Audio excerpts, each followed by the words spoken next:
beginning of my football career, I started playing football at 7 years old.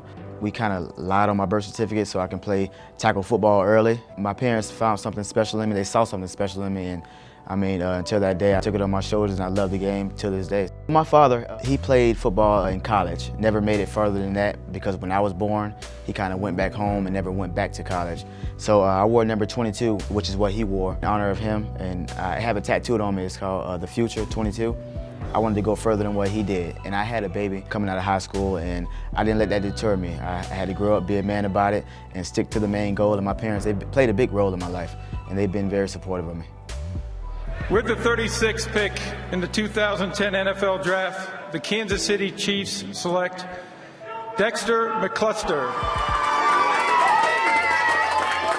My time in Kansas City, I spent 4 years there. First couple years, I showed glimpses of what I can be, and I think my last 2 years there, I kind of really developed as a player and earned the trust of the city and the coaches, and they kind of let me loose and did some great things there. When my contract was up, when I was a free agent in Kansas City, the Titans showed great interest, so I knew I was going there.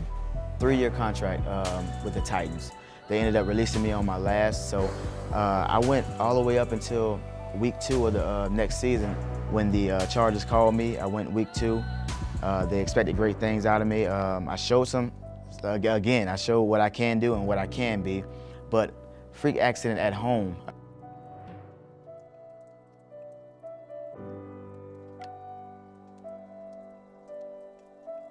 I knew that it was just bad luck, really, but I kept pushing, and after sitting at home for a while, it's like, you know what, maybe that they see I might be slowing down. And you kind of second guess yourself a little bit.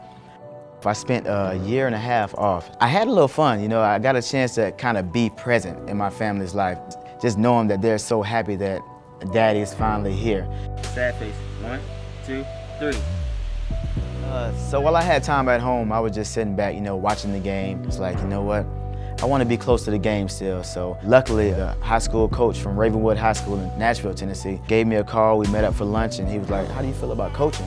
And I said, I never thought about coaching, but if it'll make me or get me closer to the game, why not? So I was actually the freshman head coach for the Ravenwood High School in Nashville, Tennessee for the spring and the summer. I was helping out with the wide receivers for the varsity as well. And just being close to the game, I laced up with them. I had my cleats on.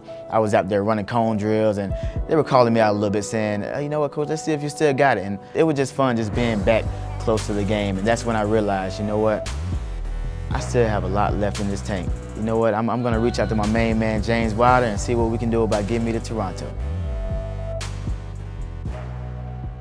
It's a welcoming environment, and they respect you, and you have no choice but to respect them. So, I feel at home already. When I showed up to Toronto, walking in the locker room for the first time, it was kind of weird because I felt like a rookie again, walking into something that I'm kind of blind to, but the guys kind of welcomed me. It was never any animosity. They came and talked to me. They wanted to let me know that, listen, we're a team, you're welcome here. Finally getting back into action, coach called me and said, you know what, we're gonna give you a shot this week, you're gonna be up. I showed up ready to go, and the day before we took the trip to the game, I tore my hamstring, and it was a devastating blow. But again, going back to the locker room, everybody crowded around me and told me, you know what, listen, take care of yourself, build your body back up, get your legs back strong, and we're gonna be here. It's a long season. You take a step back and realize that, you know what, you can't take this for granted because this is what it's all about. Year and a half, a hamstring, and a long wait, man. It felt good, so just to be out there with those guys and competing, it's no other feeling than that, man.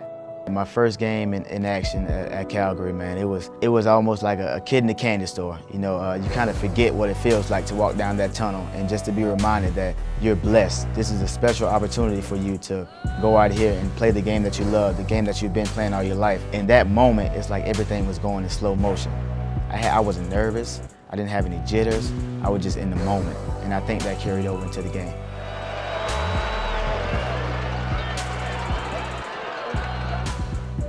What the future holds for Dexter McCluster, I would definitely say the sky's the limit. If I just stay the course, it's going to be ups, it's going to be downs, it's going to be in-betweens. If you know within yourself what you're capable of, and if you keep that mindset and keep God first, the sky's the limit.